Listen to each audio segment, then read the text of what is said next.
ಮಂದಿ ಭಾಳ ನಮಗೆ ನಿಂದ ಮಾಡ್ತಾರೆ ರೀ. ಮತ್ತು ಮಾಡ್ತಾರೆ ಪಾಪ, ಎಲ್ಲ ಪುಕ್ಕಟೆ ಇವೆಲ್ಲ ಸಿಕ್ಕಾವ, ಮತ್ತು ಅವೇನು ಉದ್ಯೋಗ ಖಾತ್ರಿ ಬರ್ತಾವ, ರೊಕ್ಕ ಬೀಳ್ತೈತಿ, ಕೆಲಸ ಏನೈತೆ ಅವ್ರಿಗೆ. ನೀವು ಒಂದು ನೆನಪಿಟ್ಕೊಂಡವ್ರಿ ಹೋಗಾಕ, ಊರು ಮುಂದಿನ ಬಾವಿ ಮುಚ್ಚಬಹುದು, ಊರು ಮಂದಿ ಬಾಯಿ ಮುಚ್ಚಕ್ಕಾಗೋದಿಲ್ಲ, ತಿಳ್ಕೊಂಬಿಡ್ರಿ ಅಷ್ಟೇ. ಊರು ಮುಂದಿನ ಬಾವಿ ಮುಚ್ಚಬಹುದು, ಊರು ಮಂದಿ ಬಾಯಿ ಮುಚ್ಚಕ್ಕಾಗೋದಿಲ್ಲ. ಅಕಸ್ಮಾತ್ ಒಂದು ವೇಳೆ ನೀ ಬಿದ್ದಿ ಅಂದ್ರೆ ಬಾಯಾಗ, ನಿನ್ನ ದೈವ ಚಲೋ ಇತ್ತು ಅಂದ್ರೆ ಬಾವ್ಯಾಗಿಂದ ಎದ್ದು ಬರ್ತಿ. ಆದ್ರೆ ನಿನ್ನ ಅದೃಷ್ಟ ಇರಲಿ ಬಿಡಲಿ, ಆದ್ರೆ ಊರು ಮಂದಿ ಬಾಯಾಗಿಂದ ಪಾರಾಗೋದಕ್ಕೆ ಕಷ್ಟ ಐತಿ. ಅದಕ್ಕೆ ಮನುಷ್ಯ ಊರು ಅಂದಮೇಲೆ ಒಂದಿಷ್ಟು ಆಡ್ತಿರ್ತಾವೆ ಅಷ್ಟೇ. ನಾ ಭಾಳ ಸಲ ಇದನ್ನು ಹೇಳ್ತಿರ್ತೀನಿ. ಏನಂದ್ರೆ, ಈಗ ನಿನ್ನೆ ಮೊನ್ನೆ ಅಡುಗೆ ಮಾಡಿರ್ತಾರೆ ಮನ್ಯಾಗ, ಅಡುಗೆ ಮಾಡಿದ್ದು ನಮಗೆ ತಂದಿಟ್ಟು ಕೂಡಲೇ ನಾವು ಮನ್ಯಾಗ ಸಿಟ್ಟಿಗೆ ಹೇಳ್ತೀವಿ, ಏನಂತೀವಿ ಅಂತಾರೆ ಇಲ್ಲಿ ಗಂಡ್ಮಕ್ಳು, ನಿನ್ನೆ ಮೊನ್ನೆ ತಂದಿಟ್ಟು ನನಗೆ ಹಳಸಿದ್ದು ಯಾರು ಅಂತಾರೆ ಮನ್ಯಾಗ, ಅನ್ನೋದಿಲ್ಲ ನೀವು. ಏನಾಗ್ತೈತೆ ಉಂಡ್ರಿ, ಏನು ಒಂದು ಸಮಸ್ಯೆ ಏನು ಅಲ್ಲ. ನಿನ್ನೆ ಮೊನ್ನೆ ಮಾಡಿದ ಹಳಸಿದ ಅಡುಗೆ ಉಂಡ್ರೆ ಹೊಟ್ಟೆ ಕೆಡ್ತೈತೆ ಅಂತ ನಮಗೆ ಗೊತ್ತೈತೆ ಇಲ್ಲ. ನಿನ್ನೆ ಮೊನ್ನೆ ಮಾಡಿದ ಹಳಸಿದ ಅಡುಗೆ ಉಂಡ್ರೆ ಹೊಟ್ಟೆ ಕೆಡ್ತೈತಿ, ನಿನ್ನೆ ಮೊನ್ನೆ ಆಡಿದ ಮಾತು ತಲೆಯಾಗಿ ಇಟ್ಕೊಂಡ್ರೆ ತಲೆನೂ ಕೆಡ್ತೈತೆ ಅಂತ ಗೊತ್ತಿರ್ಬೇಕು ಮನುಷ್ಯಾಗ. ಇದನ್ನು ಕಲಿಯೋದು ಜೀವನದೊಳಗೆ ಅಷ್ಟೇ. ಅದಕ್ಕೆ ಜೀವನ ಅಂದ್ರೆ ಕಲಿಯೋದು ಅಷ್ಟೇ ಇಲ್ಲ. ಏನು ಕಲಿಯೋದು ಅಂದ್ರೆ, ನಾ ಅನ್ಕೊಂಡಂಗೆ ನನ್ನ ಇಚ್ಛೆಯಂತೆ ಜಗತ್ತು ನಡೆಯುವುದಿಲ್ಲ. ಇಲ್ಲಿ ನಾವೇನು ಕಲಿಬೇಕು ಅಂದ್ರೆ, ನನ್ನ ಇಚ್ಛೆಯಂತೆ ನಾ ಅನ್ಕೊಂಡಂಗೆ ಈ ಜಗತ್ತು ನಡೆಯುವುದಿಲ್ಲ. ಈಗ ಯಾವ ಅತ್ತಿಗೆ ಇಚ್ಛೆ ಇಲ್ಲ ಹೇಳಿ, ನನ್ನ ಸೊಸಿ ಬಂದು ಬಿಸಿ ರೊಟ್ಟಿ ಮಾಡಿ ಕೊಡ್ಬೇಕಂತ ಯಾವ ಅತ್ತಿಗೆ ಇಚ್ಛೆ ಇಲ್ಲ? ಎಲ್ಲ ಅತ್ತಿಯವ್ರಿಗಿರುತ್ತೆ. ಅಲ್ಲಿ ಉಂಡಾರ ಏಸು ಮಂದಿ, ಅವ್ರು ಕೇಳ್ರಿ ಹೇಳ್ತಾರೆ ಅವ್ರು ಅಷ್ಟೇ. ಆಕೆ ಕನ್ಯಾ ನೋಡಕ್ಕೆ ಹೋದ್ಲ ಅತ್ತಿ, ಹೋದಾಗ ಕೇಳಿ ಏನು ಬರ್ತೈತಿ ನನಗೆ? ಇಡ್ಲಿ ಬರ್ತೈತಿ, ದೋಸೆ ಬರ್ತೈತಿ, ಹೋಳಿಗೆ ಬರ್ತೈತಿ, ಎಲ್ಲ ಬರ್ತೈತೆ ಅಂತ ಕೇಳಲತ್ತಿ. ಇವು ಆರ್ಡರ್ ಕೊಟ್ಟರೆ ಹೋಟೆಲ್ನಾಗ ಎಲ್ಲ ಬರ್ತಾವನ್ಲತ್ತಿ. ಅಂದ್ರೆ ಯಾರಿಗೆ ಇಚ್ಛೆ ಇಲ್ಲ, ನಮ್ಮ ಇಚ್ಛೆಯಂತೆ ಜಗತ್ತು ನಡೆಯುವುದಿಲ್ಲ. ಇಲ್ಲಿ ಕಲಿಬೇಕಾದದ್ದು ಏನು ಜೀವನದೊಳಗೆ ಅಂದ್ರೆ, ನನ್ನಿಚ್ಛೆಯಂತೆ ನನ್ನ ಜೀವನ ಜಗತ್ತು ನಡೆಯುವುದಿಲ್ಲ. ಜಗದ ಇಚ್ಛೆಗೆ ನನ್ನ ಜೀವನವನ್ನು ಹೊಂದಿಕೊಂಡು ಬದುಕುವುದೈತಲ್ಲ, ಅವರಿಗೆ ಸಂತರ ಅಂತ ಕರೀತಾರೆ. ಇದನ್ನು ಕಲಿಯೋದು ಮನುಷ್ಯ.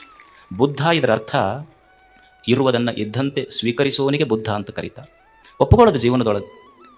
ಏನು ವಯಸ್ಸಾದ ಕೂಡಲೇ ಏನಂತೀರಿ ನೀವು? ಏನು ರೀ ಸ್ವಸ್ಥರು ಮಕ್ಕಳು ಒಟ್ಟು ನಮಗೆ ಸೇರೋದಿಲ್ಲ. ಎಲ್ಲೋ ನಮ್ಮ ಹುಡುಗ ಹೇಳ್ತಿತ್ತು ಒಂದು, ಆತ ವಯಸ್ಸಾದ ಮೇಲೆ ಆಗೋದಲ್ಲ. ಏನು ಕಲಿಬೇಕಪ್ಪ ಮುಪ್ಪು ಬಂದ ಮೇಲೆ ಅಂದ್ರೆ, ಮುಪ್ಪು ಬಂದ ಮೇಲೆ ಗಪ್ ಇರ್ಬೇಕಂತ. ಮುಪ್ಪು ಬಂದ ಮೇಲೆ ಗಪ್ ಇರಬೇಕು. ಮಗನ ಮಾತಾಡಿಸ್ಬೇಕಾದ್ರೆ ಸೊಸಿ ಮಾರಿ ನೋಡ್ಬೇಕು. ನಾನು ರೊಕ್ಕ ಎಣಸಕ್ಕೆ ನಾನಾ ಕಳ್ಳಾಗಬೇಕು. ಶಟ್ಕೊಂಡು ಊಟ ಬಿಟ್ಟರೆ ಹೆಂಡತಿ ರಂಭಿಸ್ತಾಳ ಅನ್ನೋದು ತಲೆಯಾಗಿಂದ ಬಿಟ್ಟಿರಬೇಕು. ಮುಪ್ಪು ಬಂದ ಮೇಲೆ ಗಪ್ ಇರ್ಬೇಕಂತ ಇಷ್ಟು ಕಲಿಬೇಕು ಮನುಷ್ಯ.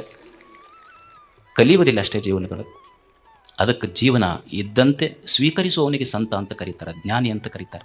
ಯಾಕಂದ್ರೆ ನಾನೇನು ಬಯಸ್ತೀನಲ್ಲ, ನಾನಿರುವುದು ವರ್ತಮಾನದಲ್ಲಿ, ನನ್ನ ಬಯಕೆಗಳಿರುವುದು ಭವಿಷ್ಯತ್ತಿನಲ್ಲಿ. ಅಂದ್ರೆ there is a difference, gap. ವರ್ತಮಾನಕ್ಕೂ ಭವಿಷ್ಯಕ್ಕೂ ಗ್ಯಾಪ್ ಇದೆ. ಅದಕ್ಕೆ ವರ್ತಮಾನದೊಳಗೆ ಏನು ಸಿಗುತ್ತದೆ? ನಿನ್ನೆ ಸತ್ತು ಹೋಗಿದೆ, yesterday is dead, tomorrow is not yet born, what I have with me is today. ಇವತ್ತು ನನ್ನ ಕೈಯಾಗ ದೇವರು ಕೊಟ್ಟಾನಲ್ಲ, ಈ ಕ್ಷಣವನ್ನು ಅನುಭವಿಸುವುದಷ್ಟೇ, ಸಂತೋಷ ಪಡೋದು. ಇರುವುದನ್ನು ಇದ್ದಂತೆ ಸ್ವೀಕರಿಸುವುದು. ದೇವರು ನಮಗೇನು ಕೊಟ್ಟಾನ ಅದನ್ನು ನೋಡಿ ಸಂತೋಷ ಪಡಬೇಕು. ಅದು ಜೀವನ. ಒಬ್ಬರು ಗುರುಗಳು, ಅವ್ರ ಹತ್ರ ಒಂದು 3 ಜನ ಶಿಷ್ಯರು ಅಭ್ಯಾಸ ಮಾಡಿದರು. ಒಂದು ಗುರುಕುಲ ಇತ್ತದು. 3 ಜನ ಅವ್ರ ಹತ್ರ ಅಧ್ಯಯನ ಮಾಡಿ ಹೋದರು. ಹೋಗಿ ಮತ್ತೆ ಗುರುಗಳ ದರ್ಶನಕ್ಕೆ ಬಂದರು ಆಶ್ರಮಕ್ಕೆ. ಗುರುಗಳು 3 ಊಟಕ್ಕೆ ಕೊಟ್ಟರು. ಊಟಕ್ಕೆ ಒಬ್ಬನಿಗೆ ಬಂಗಾರದ ತಟ್ಟೆ ಕೊಟ್ಟರು, ಒಬ್ಬನಿಗೆ ಬೆಳ್ಳಿ ತಟ್ಟೆ ಕೊಟ್ಟರು, ಒಬ್ಬನಿಗೆ ಮಣ್ಣಿನ ತಟ್ಟೆ ಕೊಟ್ಟರು. ಎಲ್ಲರ ತಾಟಿನೊಳಗೂ ಒಂದೊಂದು ರೊಟ್ಟಿ ಹಾಕಿದ್ರು. ಉಂಡ್ರು. 3 ರೊಟ್ಟಿ ನೀಡಿದ್ರು ಗುರುಗಳು. ಒಬ್ಬನಿಗೆ ಬಂಗಾರ ತಟ್ಟೆ, ಒಬ್ಬನಿಗೆ ಬೆಳ್ಳಿ ತಟ್ಟೆ, ಒಬ್ಬನಿಗೆ ಮಣ್ಣಿನ ತಟ್ಟೆ ಕೊಟ್ಟು 3 ಒಂದೊಂದು ರೊಟ್ಟಿ ಹಾಕಿ ಊಟ ಮುಗಿದ ಮೇಲೆ ಮಣ್ಣಿನ ತಟ್ಟೆಯಲ್ಲಿ ಬೆಳ್ಳಿ ತಟ್ಟೆಯಲ್ಲಿ ಉಂಡ ಶಿಷ್ಯರು ಗುರುಗಳಿಗೆ ಬಂದು ಹೇಳಿದ್ರು, ಅಲ್ಲ ನೀವು ಭಾಳ ದೊಡ್ಡವ್ರಂತ ತಿಳ್ಕೊಂಡಿದ್ವಿ ನಾವು, ನಮ್ಮ 3 ಬೇರೆ ಬೇರೆ ತಟ್ಟೆ ಕೊಟ್ರಿ ನೀವು. ಅವನಿಗೆ ಬಂಗಾರ ತಟ್ಟೆ ಕೊಟ್ರಿ, ಅವನಿಗೆ ಬೆಳ್ಳಿ ತಟ್ಟೆ ಕೊಟ್ರಿ, ನನಗೆ ನೋಡಿದ್ರೆ ಬರೀ ಮಣ್ಣಿನ ತಟ್ಟೆ ಕೊಟ್ರಿ ಅಂತ ಶಿಷ್ಯ ಕಂಪ್ಲೇಂಟ್ ಮಾಡಿದ ಗುರುಗಳಿಗೆ.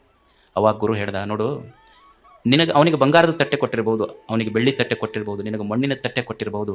ನಿನ್ನ ಲಕ್ಷ್ಯ ತಟ್ಟೆಯ ಕಡೆ ಹೋತೆ ಹೊರತು ತಟ್ಟೆಯಲ್ಲಿ ಹಾಕಿದ ರೊಟ್ಟಿ ಒಂದೇ ಅನ್ನುವ ಕಲ್ಪನಾ ನಿನಗೆ ಬರಲಿಲ್ಲಲ್ಲ. ಜೀವನದೊಳಗೆ ಒಬ್ಬ ಹೆಚ್ಚಿರ್ಬೋದು, ಒಬ್ಬರಿಗೆ ಕಡಿಮೆ ಇರ್ಬೋದು, ಒಬ್ಬ ಶ್ರೀಮಂತರಿರ್ಬೋದು, ಒಬ್ಬ ಬಡವಿರ್ಬೋದು, ಒಬ್ಬ ಸುಂದರ ಇರ್ಬೋದು, ಒಬ್ಬ ಕಪ್ಪಿರ್ಬೋದು. ಆದರೆ ದೇವರು ನಮ್ಮ ತಟ್ಟೆಯಲ್ಲಿ ಸುಂದರವಾದ ಜೀವನವನ್ನು ಹಾಕಿದ್ದಾನೆ. ಈ ಜೀವನವನ್ನು ಏನು ಆಯುಷ್ಯ ಕೊಟ್ಟಾನ, ಅವನಿಗೆ ಸಂತೋಷ ಆಗುವಂಗೆ ಬದುಕಿ ಹೋಗುವುದೇ ನಿಜವಾದ ಜಾತ್ರೆ. ಇದು ಜೀವನದ ಉದ್ದೇಶ ಅಷ್ಟೇ.